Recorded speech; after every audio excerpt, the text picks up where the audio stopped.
Darth Vader's secret apprentice is hunting down the remaining Jedi and using all the powers of the dark side to complete his mission. This was the promise of my favorite Star Wars game, Star Wars: The Force Unleashed. Released on September 16th, 2008, Star Wars: The Force Unleashed introduced us to what was a canon story and a wealth of impressive gameplay mechanics. It's a shame that Disney wiped it out as official because The Force Unleashed was one epic game and still worth replaying today.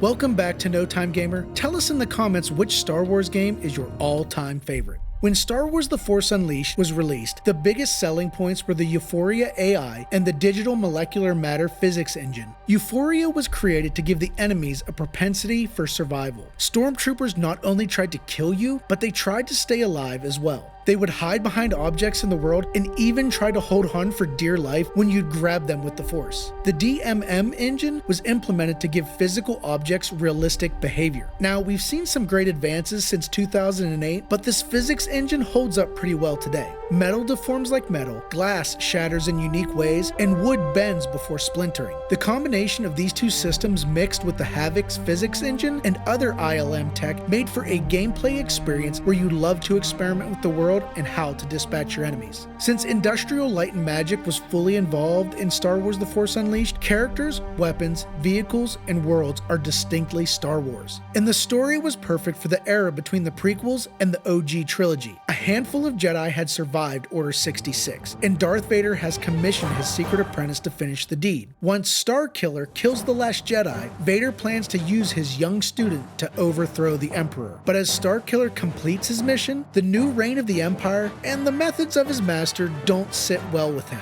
To go along with this unusually dark story, we are also treated to the music of John Williams. All the classic Star Wars music accompanies you on this perilous adventure and helps keep you firmly invested in the combat. And boy, the combat is fun. The lightsaber swordplay may be your standard hack and slash repertoire, but it is the Force powers that take the Force Unleashed over the top. With the DMM and Euphoria engines humming, encounters in TFU are a combination of God of War mixed with the object manipulation of Half-Life 2's gravity gun. Throw enemies off a cliff, launch boxes at a platoon of stormtroopers, or turn a can into a lightning ball of death. These are just a few of the options you have at your disposal that make the combat in Force Unleashed truly memorable. And the way the levels are designed beg you to find new ways to dispatch your foes. There is always a cliff nearby, or a few crates laying around waiting to be used as Force-thrown weapons. Even your enemies can be used to take out other enemies. It's a blast to experiment with, and the game rewards you with XP for finishing off your victims in unique ways. And as your Force powers increase, so does the fun. But